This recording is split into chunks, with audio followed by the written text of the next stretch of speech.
નમસ્કાર મિત્રો, આજે આપણે વાત કરવાના છીએ કેનેડાની કંપનીમાં ઇન્ટરવ્યૂ બનેલી ઘટના. સવારના 7 વાગ્યા હતા. અમદાવાદ એરપોર્ટની બહાર એક યુવાન ટેક્સીમાંથી ઉતર્યો. હાથમાં એક ફાઇલ, ખંભા પર લેપટોપ બેગ, ચહેરા પર આત્મવિશ્વાસની ઝળહળાટ. એનું નામ હતું ઓમ પટેલ. ઓમ ગુજરાતના એક નાના ગામથી આવ્યો હતો. બાળપણથી જ તેની સપનું હતું કે ક્યારેક વિદેશમાં મોટી કંપનીમાં નોકરી કરે, માતા પિતાને ગૌરવ અનુભવાવે. ગામમાં લોકો એને ઘણીવાર કહેતા, અરે ઓમ, મોટા સપના જોવાનું સારું છે, પણ એ સપના પૂરા કરવા માટે મોટું દિલ પણ જોઈએ. ઓમ હંમેશા સ્મિત આપતો અને બોલતો, હું એ દિવસ લાવીને બતાવીશ. આજે એ દિવસ આવી ગયો હતો. કેનેડાની એક બહુ મોટી ટેક કંપની નોરલિટ ટેકનોલોજી એના માટે ઓનલાઈન ઇન્ટરવ્યૂ લીધા પછી હવે ફાઇનલ ટુ ફેસ ઇન્ટરવ્યૂમાં બોલાવ્યો હતો. સમય હતો સવારે 9 વાગ્યાનો, પણ ઓમ ઉત્સાહમાં હતો એટલો કે રાતભર એને ઊંઘ ન આવી. તે એરપોર્ટથી સીધો ટેક્સી લઈ કંપનીના મુખ્ય ઓફિસ પર પહોંચી ગયો અને ઘડિયાળમાં જોયું 7 વાગ્યા હતા. બહાર હળવો ધુમ્મસ, હવામાં ઠંડક, રસ્તા પર શાંતિ. કંપનીની બિલ્ડિંગ ખૂબ જ ભવ્ય હતી. કાચના દરવાજા ઉપર સોનાના અક્ષરે લખેલું નામ નોરલિટ ટેકનોલોજી. ઓમના દિલમાં એક અદ્ભુત ધબકાર. તે મનમાં બોલ્યો, આ જ એ જગ્યા છે જ્યાંથી મારું નવું જીવન શરૂ થવાનું છે. ત્યાં પ્રવેશદ્વાર પાસે એક વૃદ્ધ માણસ દેખાયો. સફેદ વાળ, ખંભા પર કપડાનો થેલો, હાથમાં ઝાડુ. તે માણસ ધીમે ધીમે લોબી સાફ કરી રહ્યો હતો. ઓમ આગળ વધ્યો અને પૂછ્યું, માફ કરજો કાકા, અહીં નોરલિટ ટેકનોલોજીનું ઇન્ટરવ્યૂ છે ને? તે વૃદ્ધે ઝાડુ રોકીને હળવેથી સ્મિત આપ્યું, હા ભાઈ છે, પણ તારો સમય તો 9 વાગ્યાનો છે ને? હા કાકા, પણ હું થોડો વહેલો આવી ગયો. ઘરે બેસી શું કરું, અહીં આવી ગયો. વાતાવરણ શાંત છે એટલે થોડું રિલેક્સ થઈ જવાય. કાકાએ કહ્યું, સાચું છે ભાઈ, વહેલા આવનારને કોઈ રોકતું નથી, પણ ક્યારેક સમય પહેલાં પહોંચવું એ પણ પરીક્ષા લે છે. ઓમ હસ્યો, હા, પણ મારી તૈયારી પૂરતી છે. હવે બસ ઈશ્વર ઈચ્છે તો નોકરી મળી જાય. તે બાજુના બેન્ચ પર બેઠો. કાકા ફરી ઝાડુ લગાવતા રહ્યા. થોડો સમય વીતી ગયો. ઓમે પાણીની બોટલ ખોલી કાકા પાસે જઈ બોલ્યો, કાકા, ચા લાવું તમારા માટે? કાકાએ આશ્ચર્યથી જોયું. ના ભાઈ, હું કામ કરું છું, મને ચા કોણ આપશે? એમ બોલ્યો. એ જ તો વાત છે, જે કામ કરે છે એના માટે કોઈ વિચારે એ પણ માણસાઈ છે. કાકા સ્મિત કર્યા. આંખોમાં ચમક આવી. તારા જેવા વિચાર ધરાવતા માણસ આજકાલ ઓછા મળે છે. બંને વચ્ચે થોડી વાતચીત ચાલી. કાકાએ પૂછ્યું, તું ક્યાંથી આવ્યો? ગુજરાતથી નાના ગામથી છું, ટેકનોલોજીમાં માસ્ટર કર્યું છે. આ ઇન્ટરવ્યૂ મારી માટે સપનું છે. કાકાએ ધીમેથી કહ્યું, સપના પૂરા કરવા માટે માત્ર કાગળની ડિગ્રી નહીં, દિલની સાદગી પણ જરૂરી છે. ઓમ ચોંકી ગયો, પણ હસ્યો અને બોલ્યો, હું એ વાત માનું છું કાકા. સમય ધીમે ધીમે આગળ વધ્યો. બિલ્ડિંગની બહાર લોકો આવવા લાગ્યા, એક પછી એક સૂટ પહેરેલા ઉમેદવારો. બધા હાથમાં ફાઇલ, ચહેરા પર તણાવ, પણ ઓમ શાંત હતો. તે અંદરથી વિશ્વાસ રાખતો કે ઈમાનદારી જ તેની ઓળખ છે. સિક્યુરિટી ગાર્ડે બોલાવ્યો, candidate Mr Om Patel, please come to the reception.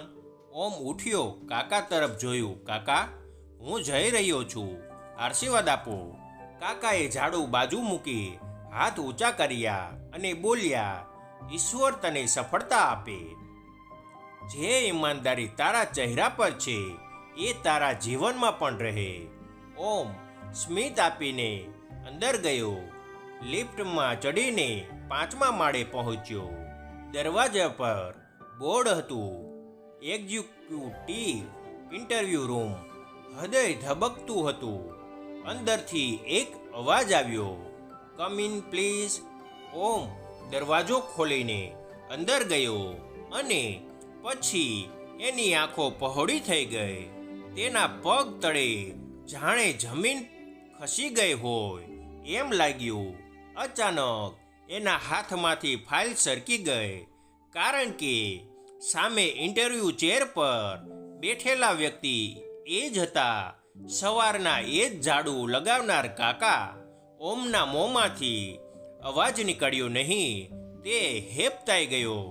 કાકા નહીં, હવે એ વ્યક્તિ સૂટ પહેરેલા ચહેરા પર ગૌરવ અને ગંભીરતા. એ બોલ્યા, Mr Om Patel please have a seat. Om ધીમેથી બેઠો. એનો ધબકાર તેજ થયો. તે માણસ બોલ્યા, સવારમાં તમે મને શું કહ્યું હતું? કામ કરનાર માટે વિચારવું એ માણસાઈ છે.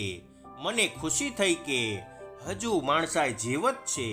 હું આ કંપનીનો સ્થાપક મિરિયાડ દેસાઈ, પણ હું હંમેશા ઈચ્છું છું કે મારા કર્મચારીઓ પહેલાં માણસ બને, પછી પ્રોફેશનલ. ઓમની આંખોમાં આંસુ આવી ગયા. એ બોલ્યો, મને ખબર નહોતી કે તમે. રિચાર્ડ સાહેબ બોલ્યા, મને પણ ખબર નહોતી કે એક ગુજરાતી યુવાન મને સવારે એવી ઈમાનદારીથી ચા ઓફર કરશે. તમે એ દિવસથી જ મારી નજરમાં પસંદ થઈ ગયા છો. રિયાડ દેસાઈ એટલે કે એ ઝાડુવાળા કાકા શાંત સ્વરે બોલ્યા, શાંત રહો ઓમ. આ ઇન્ટરવ્યૂ કોઈ સામાન્ય ઇન્ટરવ્યૂ નથી. આ માણસાઈની પરીક્ષા છે. ઓમ ધીમેથી બોલ્યો, મને ખબર નહોતી કે તમે માલિક છો સાહેબ. જો ખબર હોત તો. રિયાડ સ્મિત સાથે રોકી બોલ્યા, જો ખબર હોત તો તારો સ્વભાવ કદાચ બદલાઈ જાત, પણ એ જ તો તપાસવાની વાત હતી. તમે માણસ તરીકે કેવા છો જ્યારે સામેનો માણસ નાનો લાગે છે? હું હંમેશા ઈચ્છું છું કે મારા કર્મચારીઓ એ લોકોને સન્માન આપે જેઓને દુનિયા છોટા કામ કહે છે. થોડી ક્ષણ શાંતિ છવાઈ ગઈ. રિચાર્ડની આંખોમાં અનુભવોનો સમુદ્ર હતો. તેમણે આગળ કહ્યું, હું જાણું છું તું ગામથી આવ્યો છે, તું મહેનત કરનાર છોકરો છે, પણ મારી કંપનીમાં નોકરી માત્ર ડિગ્રીથી મળતી નથી, માણસાઈથી મળે છે. ઓમ ધીમેથી માથું નમાવ્યું. હું એ જ માનું છું સાહેબ. માણસાઈ વગરનો ટેલેન્ટ ખાલી અહંકાર છે. રિચાર્ડ હળવેથી સ્મિત કરીને બોલ્યા, સરસ કહ્યું. તે હવે શરૂ કરીએ તારી કસોટી. રિચાર્ડે હાથમાં રાખેલી ફાઇલ ખોલી. ઓમ, તું સોફ્ટવેર એન્જિનિયરિંગમાં માસ્ટર કર્યો છે ને? હા સાહેબ. એ ગ્રેડ સાથે. બરાબર, તો મને કહો, જો ઓફિસમાં કોઈ જુનિયર વારંવાર ભૂલ કરે તો તું શું કરશે? ગુસ્સો કે સમજાવશે? એમ થોડું વિચારીને બોલ્યો, હું પહેલે સમજાવવાનો પ્રયત્ન કરીશ કે એ ભૂલ કેમ થાય છે. ભૂલ માણસથી થાય છે, પણ એને સુધારવી એ ટીમ લીડરની ફરજ છે. રિચાર્ડે ટેબલ પર પેન ટપકાવી અને બોલ્યા, ખૂબ સારું, પણ જો એ વ્યક્તિ વારંવાર એ જ ભૂલ કરે તો? ઓમ બોલ્યો, તો હું એના માટે ટ્રેનિંગ રાખીશ અને જરૂર પડે તો એના મનમાં વિશ્વાસ જગાવીશ. ઘણા લોકો ભૂલ કરે છે કારણ કે એમને લાગે છે કે એ લોકો કાબિલ નથી, પણ જો કોઈ એમને વિશ્વાસ આપે તો એ લોકો ચમત્કાર કરે છે. રિચાર્ડ થોડા મૌન રહ્યા. બિલકુલ સાચું બોલ્યો. તું માણસને સુધારવાનો સૌથી મોટો માર્ગ એ છે વિશ્વાસ. રિચાર્ડ બોલ્યા, હવે થોડો અલગ પ્રશ્ન પૂછું. ઓમ, હા સાહેબ. સમજ ઓફિસમાં ઝાડુ લગાવનાર માણસ ભૂલથી તારી ફાઇલ ઉપર પાણી પાડી દે તો ત્યારે તું શું કરશે? ઓમના ચહેરા પર હળવું સ્મિત આવ્યું. હું એ માણસ પર ગુસ્સો નહીં કરું સાહેબ, કારણ કે મેં મારી આંખે જોયું છે કે એ લોકો કેટલા વહેલા આવીને કામ કરે છે અને કેટલા શાંતિથી પોતાનું કામ કરે છે. જો એ ભૂલથી પણ મારી ફાઇલ ભીંજવી દે તો એનો અર્થ એ નથી કે એણે ઈરાદાપૂર્વક કર્યું છે. માણસ કામ કરે છે એટલે ભૂલ થાય છે. રિચાર્ડના ચહેરા પર ચમક આવી. એ બોલ્યા, તારા જેવા વિચાર ધરાવતા લોકો જ આ કંપનીનું ભવિષ્ય બનાવે છે. થોડી વાર પછી રિચાર્ડે કમ્પ્યુટરના સ્ક્રીન તરફ જોયું. હવે હું તને એક લાઈવ પ્રોજેક્ટ બતાવીશ. તેમાં ટેકનિકલ ખામી છે, તું શોધી બતાવ. ઓમ તરત જ કમ્પ્યુટર આગળ બેઠો, કોડ ખોલ્યો, લોગ્સ તપાસ્યા. થોડી વારમાં બોલ્યો, સાહેબ, ખામી લોજિકમાં નથી, એ માનવ વલણમાં છે. કોડમાં ટાઈમ આઉટ વેલ્યુ ખૂબ નાની રાખવામાં આવી છે, કારણ કે લખનાર માણસે મશીનને માણસ જેવું માન્યું નથી. તેને લાગ્યું કે ફટાફટ કામ પૂરું થવું જોઈએ, પણ મશીનને પણ સમય આપવો પડે. રિચાર્ડ હસ્યા. અરે વાહ, આટલી નાની વાતને તું આટલી ઊંડાઈથી સમજ્યો. ઓમ બોલ્યો, સાહેબ, જીવન પણ કોડ જેવું જ છે. જો આપણે દરેકને પૂરતો સમય ન આપીએ તો એર આવી સ્વાભાવિક છે. રિચાર્ડે આંખો ઊંચી કરી. તારા દરેક શબ્દમાં સમજ અને માણસાઈ છે, ઓમ. ઇન્ટરવ્યૂ પૂરો થયા પછી રિચાર્ડ ખુરશી પર ઊભા થયા. તેમણે ટેબલની સામે જઈને ઓમના ખંભા પર હાથ રાખ્યો. તું જાણે છે ઓમ, હું કેમ સવારે ઝાડુ લગાવી રહ્યો હતો? ઓમ આશ્ચર્યથી બોલ્યો, ના સાહેબ. રિચાર્ડ બોલ્યા, કારણ કે હું મારા કર્મચારીઓમાં એ માણસ શોધું છું જે ઝાડુ લગાવનારા માણસને પણ કાકા બોલીને સન્માન આપે. એ દિવસે મને યાદ આવે છે મારી જૂની સફર. હું પણ એક વખત ઓફિસમાં ઝાડુ લગાવતો હતો. ઓમની આંખો ફાટી ગઈ. સાહેબ, તમે? રિચાર્ડ ધીમેથી ખુરશી પર બેસી ગયા. હા, હું કેનેડામાં નવો આવ્યો હતો. કોઈ ઓળખાણ નહોતી, કોઈ સહારો નહોતો. એક ઓફિસમાં નોકરી મળી સફાઈ કરવાની. એ લોકો મને ક્યારેય આંખ ઊંચી કરીને બોલતા નહોતા, પણ એક દિવસ એક ગુજરાતી યુવાન મારા માટે ચા લાવ્યો અને બોલ્યો, કામ કરનાર સૌથી મોટો માણસ છે. એ દિવસે નક્કી કર્યું કે હું એક એવી કંપની બનાવું જ્યાં કોઈને છોટા કામના કહેવામાં ન આવે. રિચાર્ડની આંખોમાં આંસુ ચમક્યા. ઓમ પણ ભીની આંખે બોલ્યો, સાહેબ, તમે એ સપનાને હકીકત બનાવી છે. રિચાર્ડ ધીમેથી બોલ્યા, હા ઓમ, અને આજે હું તારા જેવો માણસ જોઈને ખુશ છું. તારી નોકરી તો પહેલેથી નક્કી થઈ ગઈ છે. ઓમના ચહેરા પર ખુશીના આંસુ છલકાઈ ગયા. એણે માથું ઝુકાવીને કહ્યું, આ નોકરી મારી જીત નથી સાહેબ, આ તો તમારા વિશ્વાસની જીત છે. રિચાર્ડ બોલ્યા, નહીં, આ જીત માણસાઈની છે. બહાર સૂર્યકિરણો ખિડકીમાંથી અંદર આવી રહ્યા હતા. ઓફિસની દિવાલો જાણે બોલી રહી હતી, સાચા માણસને નસીબ પણ ઓળખી લે છે. ઓમ જ્યારે ઓફિસમાંથી બહાર નીકળ્યો, બારણા પાસે એ જ ઝાડુ પડેલું હતું, પણ હવે એ ઝાડુ એના માટે પ્રેરણાનું પ્રતીક બની ગયું હતું. તે મનમાં બોલ્યો, કામ નાનું કે મોટું નથી, વિચાર નાનો કે મોટો છે.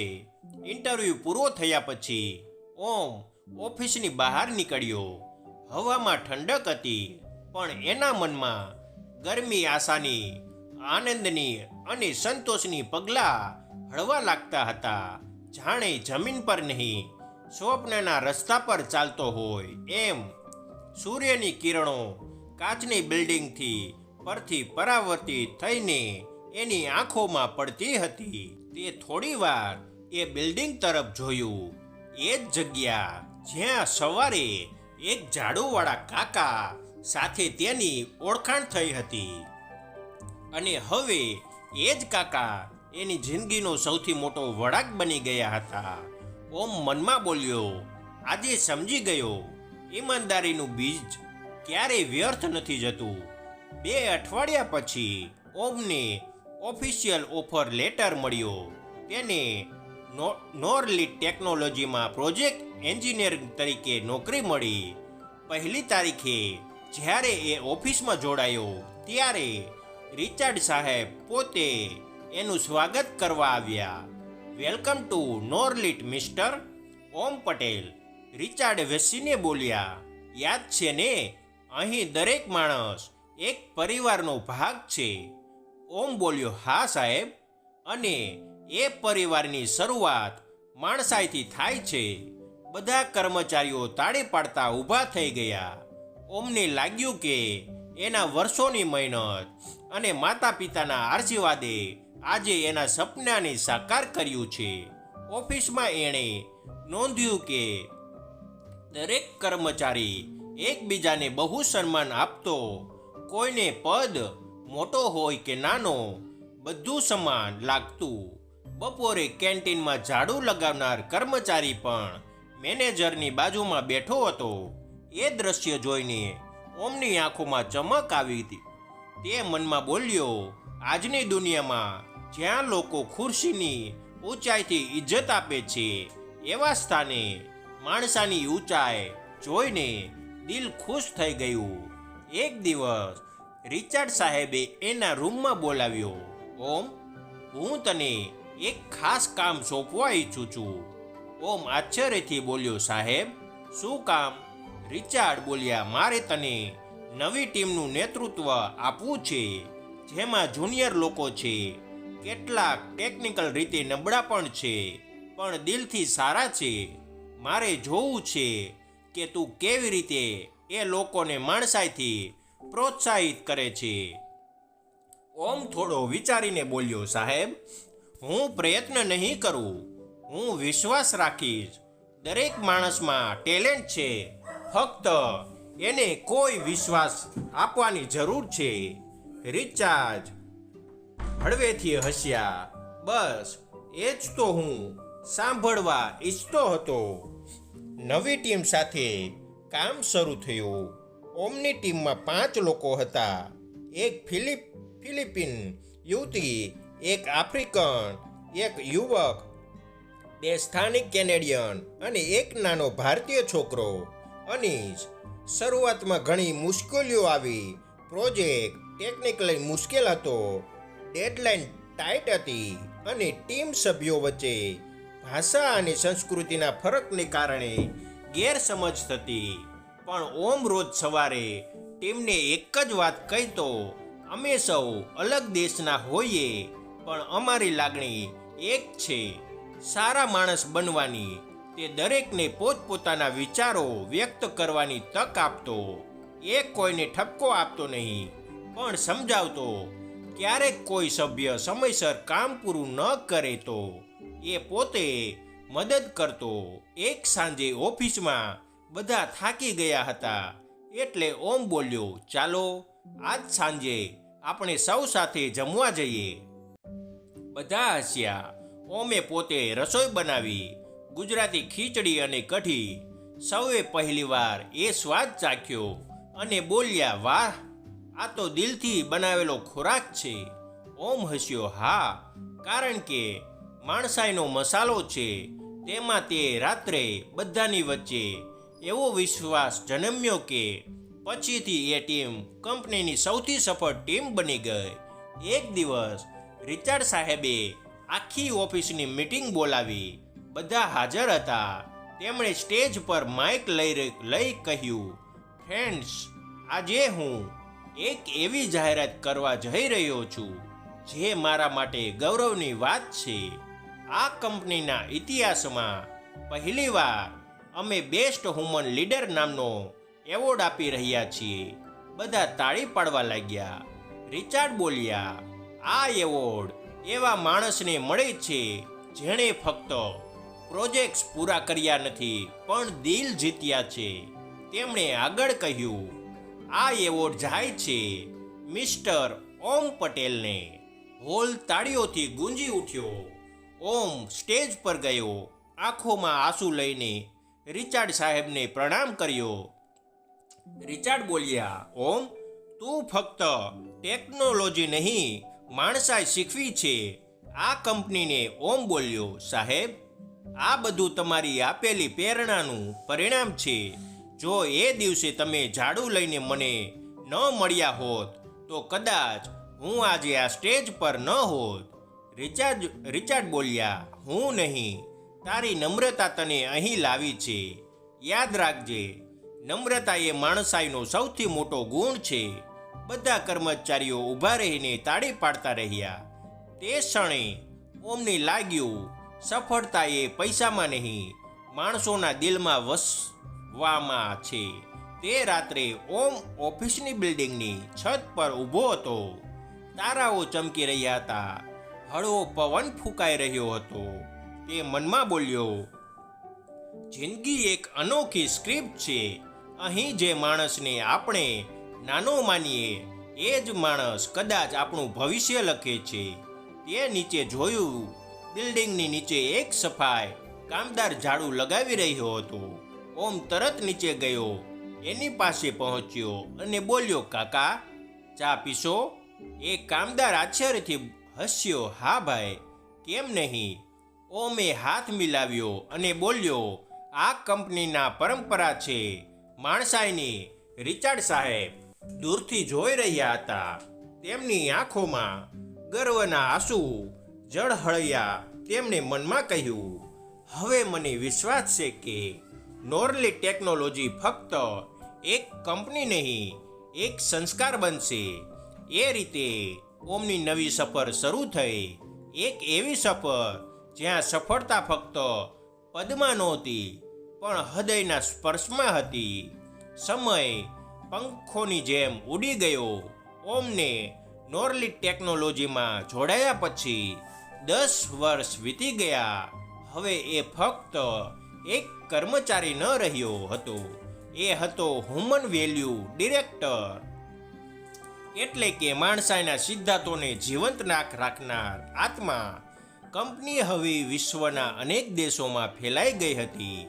ટેકનોલોજીના ક્ષેત્રમાં અનેક ઇનામો અને સિદ્ધિઓ. પણ રિચાર્ડ દેસાઈ સાહેબ હંમેશા કહેતા, આ બધું નોર્લીટની જીત નથી, આ માણસાઈની જીત છે.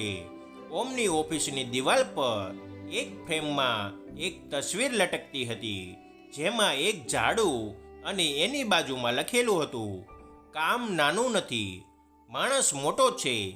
દરરોજ સવારે ઓફિસમાં પ્રવેશતા પહેલા ઓમ એ તસવીર સામે હાથ જોડતો. એ જાણતો હતો કે એની સફર આ ઝાડુથી જ શરૂ થઈ હતી. એક દિવસ આખી કંપનીમાં એક ખાસ ઈમેલ ફેલાઈ, રિચાર્ડ દેસાઈ સાહેબ આજે નિવૃત્તિ જાહેર કરશે. બધા કર્મચારીઓ એકઠા થયા. હોલ ભરેલો હતો. સ્ટેજ પર રિચાર્ડ સાહેબ ઊભા હતા. વયના ચિહ્નો ચહેરા પર દેખાતા હતા, પણ આંખોમાં એ જ તેજ હતું. તેમણે માઇક હાથમાં લીધો અને બોલ્યા, મિત્રો, સમયના ચક્રને કોઈ રોકી શકતું નથી. હું હવે નિવૃત્ત થાઉં છું, પણ હું ઈચ્છું છું કે નોર્લી ટેકનોલોજીનું નેતૃત્વ એ વ્યક્તિ કરે જે આ કંપનીનો સાચો આત્મા છે. બધા શાંત થયા. રિચાર્ડ સાહેબ બોલ્યા, એ વ્યક્તિ છે મિસ્ટર ઓમ પટેલ. હોલ તાળીઓથી ગુંજી ઉઠ્યો. ઓમના ચહેરા પર આશ્ચર્ય અને આભારના આંસુ એક સાથે દેખાયા. એ સ્ટેજ પર ગયો. રિચાર્ડ સાહેબના પગે હાથ મૂક્યો. રિચાર્ડ બોલ્યા, તારા જેવા માણસને નેતૃત્વ આપવા માટે ઈશ્વરે જ બનાવ્યો છે. મને વિશ્વાસ છે કે તું આ કંપનીને નવી ઊંચાઈએ લઈ જશે. ઓમ ધીમેથી બોલ્યો, સાહેબ, હું આ ખુરશી પર નથી બેસી રહ્યો. તમારી જગ્યાએ હું બેસી રહ્યો છું. તમારા માણસાઈના માર્ગ પર. રિચાર્ડ સાહેબની આંખોમાં આંસુ આવી ગયા. બંને એકબીજાને ગળે મળ્યા.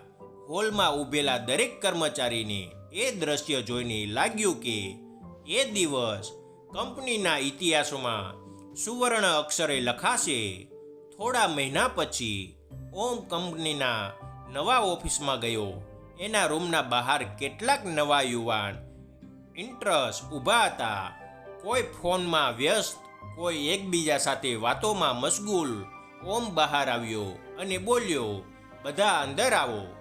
યુવાનો અંદર આવ્યા. ઓમે બોર્ડ પર લખ્યું, before being a good engineer be a good human. એક ઇન્ટર્ન બોલ્યો, sir, but this is a technology company, not a moral class. ઓમ સ્મિત કરીને બોલ્યો, હા, પણ ટેકનોલોજી માણસ માટે છે, માણસ ટેકનોલોજી માટે નહીં. જો તું માણસાઈ ગુમાવી દેશે તો તારી સ્કિલ્સનો કોઈ અર્થ નથી રહે. એ પછી એણે એ ઝાડુની તસવીર તરફ ઇશારો કર્યો. તમે જાણો છો આ ઝાડુનું મહત્વ શું છે? બધા ચૂપ. ઓમ ધીમેથી બોલ્યો, આ ઝાડુ મારી પહેલી શીખ હતી. એક દિવસ હું પણ તમારા જેવો ઉમેદવાર હતો અને મારી પાસે ઇન્ટરવ્યૂ લેતા વ્યક્તિ એ જ હતા જેમણે સવારમાં ઝાડુ લગાવ્યું હતું. ત્યારે મને સમજાયું, મોટું બનવું એ ખુરશીથી નહીં, વિનમ્રતાથી થાય છે. બધા યુવાન મૌન થઈ ગયા. એ વાત એમના હૃદય સુધી પહોંચી ગઈ. એ દિવસથી ઓફિસમાં દરેક કર્મચારી સવારે પહેલા ગુડ મોર્નિંગ કહેશે તો સફાઈ કામદારને પણ કહીને જ કરશે, કારણ કે એ હતી ઓમની સંસ્કૃતિ. એક સાંજે ઓફિસમાં વરસાદ પડી રહ્યો હતો. બધા લોકો જઈ ચૂક્યા હતા. ઓમ પોતાની ખુરશી પર બેસીને જૂના દસ્તાવેજ જોઈ રહ્યો હતો. અચાનક દરવાજા પર નોકિંગ થયું. એક વૃદ્ધ માણસ અંદર આવ્યા. સફેદ વાળ, થોડી નબળાઈ, હાથમાં લાકડી. ઓમ ઊભો થઈ ગયો. આંખો પહોળી થઈ ગઈ. સાહેબ, રિચાર્ડ સાહેબ, તમે? રિચાર્ડ હળવેથી હસ્યા. હા ઓમ, તને મળવા આવ્યો છું. હવે તું આ ઓફિસનો માલિક છે અને હું તારો મહેમાન. ઓમની આંખોમાં આંસુ આવી ગયા. સાહેબ, તમે મારી પાસે મહેમાન નહીં, માર્ગદર્શક છો. રિચાર્ડ બોલ્યો, જાણે છે ઓમ, હું તને જોઈને ગર્વ અનુભવું છું. તું ફક્ત એક કંપની ચલાવતો નથી, તું માનવતા ચલાવે છે. ઓમ ધીમેથી બોલ્યો, તમારા આશીર્વાદ વિના હું કંઈ જ નથી. રિચાર્ડ ખુરશી પર બેઠા અને બોલ્યા, ઓમ, યાદ રાખજે, જે દિવસ તું પોતાની ખુરશીને તારી ઓળખ સમજે એ દિવસ તું પોતાને ખોવી દેશે. ઓમ બોલ્યો, હા સાહેબ, હું ક્યારે ભૂલીશ નહીં કે મારી શરૂઆત ઝાડુ લગાવનાર માણસથી થઈ હતી. રિચાર્ડ સ્મિત કરીને ઊભા થયા. બસ એ જ તો કારણ છે કે હું હવે નિશ્ચિત છું. મને ખબર છે કે માણસાઈનો દીવો તારા હાથમાં સુરક્ષિત છે. તેમણે ઓમના ખંભા પર હાથ રાખ્યો અને ધીમેથી ચાલ્યા ગયા. બહાર વરસાદમાં એના પગલાં ધીમેથી ઓગળી ગયા. વર્ષો વીતી ગયા. ઓમ હવે વૃદ્ધ થઈ ગયો હતો. તેની ખુરશી પર એક નવો યુવાન સીઈઓ બેઠો હતો. એ પણ ભારતમાંથી આવ્યો હતો, આંખોમાં સપના લઈને. એક સવાર એ યુવાન ઓફિસે વહેલો આવી ગયો. બહાર સફાઈ કામદાર ઝાડુ લગાવી રહ્યો હતો. યુવાને પૂછ્યું, કાકા, અહીં સીઈઓ ઓફિસ ક્યાં છે? કાકા બોલ્યા, ઉપર ત્રીજા માળે, પણ સમય તો 9નો છે. તું તો વહેલો આવ્યો. યુવાન બોલ્યો, હું ઉત્સાહમાં વહેલો આવી ગયો. એ પછી એ બાકડા પર બેસી ગયો અને જ્યારે સમય આવ્યો એ ઇન્ટરવ્યૂ રૂમમાં ગયો. સામે બેઠેલા હતા ઓમ પટેલ. ઓમ હસીને બોલ્યો, સવારમાં કાકાને ચા ઓફર કરનાર ઉમેદવાર તું મને મારી જ છબી જેવો લાગે છે. યુવાન ચોંકી ગયો. સાહેબ તમે? ઓમ ધીમેથી બોલ્યો, હા હું એ વ્યક્તિ જ છું જેને ક્યારેક એક ઝાડુ લગાવનાર કાકાએ માણસાઈનો પાઠ શીખવ્યો હતો. બંને વચ્ચે શાંતિ છવાઈ ગઈ. ઓમ બોલ્યો, જિંદગી એક ચક્ર છે. એક દિવસ કોઈ તને શીખવશે, બીજે દિવસે તું બીજાને શીખવે છે. એણે હાથ ઊંચો કરીને બોલ્યું, welcome Norly technology son here ઇ we human not just employees. યુવાનની આંખોમાં પાણી આવી ગયું. બહાર સૂર્ય ઉગતો હતો. કાચની દિવાલો પર કિરણો પડતી હતી અને એની વચ્ચે ઝાડુની તસવીર ઝળહળતી હતી. વાર્તાનો સંદેશ, મોટું બનવું એ ખુરશીથી નહીં માણસાથી થાય છે. દુનિયા ટેકનોલોજીથી આગળ વધી શકે છે, પણ સાચો વિકાસ એ છે જ્યારે માણસે આપણે એકબીજાને માન આપીએ. મિત્રો, આ વાર્તા કાલ્પનિક છે. તેમાં આવતા તમામ પાત્રો, દ્રશ્યો, દરેક વસ્તુ કાલ્પનિક છે. આવા જ વિડીયો જોવા માટે અમારી ચેનલ સબસ્ક્રાઈબ કરી દેજો. તમારો ખૂબ ખૂબ આભાર.